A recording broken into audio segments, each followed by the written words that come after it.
Hi Dr. Emerson. I just met with my last advisee. I'm glad that's over. How are your meetings going? Oh. I haven't even started. I should email them soon.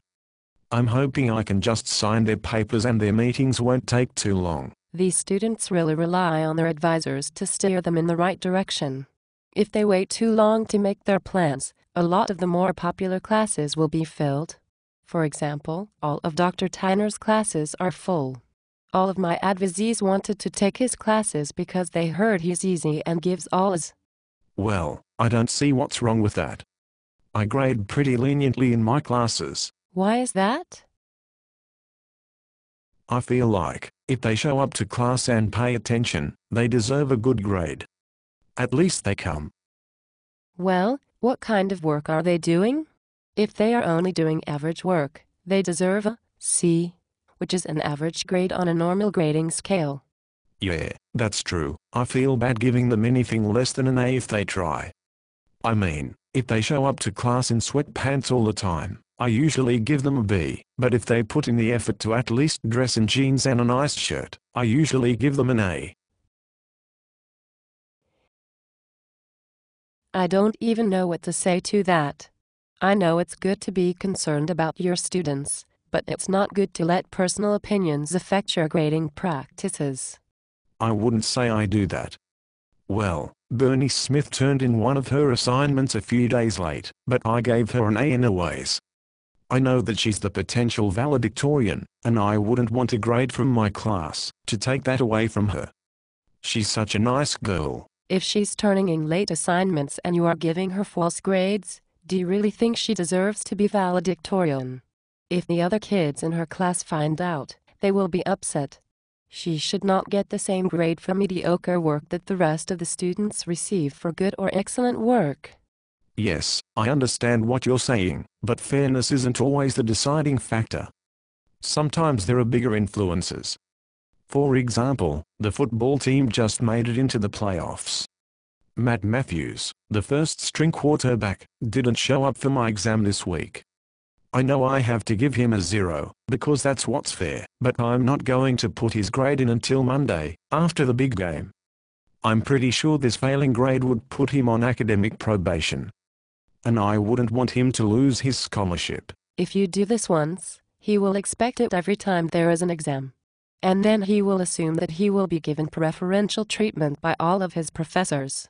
He's just being set up for a failure. Do you think that, once he gets a job, his bosses and managers will cut him slack because his college football team made it to the playoffs? He is a student first and an athlete second. College is meant to prepare him for the workforce, and sports are just an extracurricular activity. There's a difference between being a professor and being a coach. It's his coach's job to make sure he's prepared for the game, and it's our job to make sure he's prepared for the real world. Maybe I'll think about that. I just don't want a grade I gave in my class to be the reason the team doesn't continue on in the playoffs. And I want the classes I teach to have a good reputation with the students. It's more important that your classes have a good reputation with the administration. They are in charge of your job.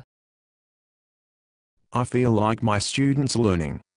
This one kid in my class, I knew his grandma when I was younger, and she babysat me once, and I'm still alive, and I think that's probably the reason, and she was such a sweet old lady, and he reminds me of her a little bit, and so I think he deserves an A.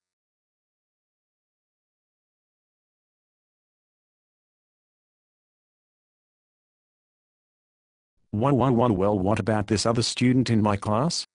I saw him eating a Snickers bar one day and I really like Snickers, and I thought, if I gave him a good grade maybe he would like me, and bring a Snickers for me someday. Wow. Yeah. Now that I say it out loud, I can see that the reasons I've been giving kids good grades are kind of ridiculous. I'm not preparing them for the workforce by giving them undeserved good grades. I'm just allowing them to coast along, and if I continue, they'll expect that they can do the same in their careers. If we send our students out unprepared, it's going to give our university and its faculty a bad reputation. And I don't want to be the reason that the university becomes unattractive to prospective students. That's exactly my point. It's none of my business how you run your class, but if I were you, I would change this sooner rather than later. Speaking of all this, I have a meeting with a student. They are probably waiting for me in my office right now. Okay, my next class starts soon anyway. I'm glad you brought this up.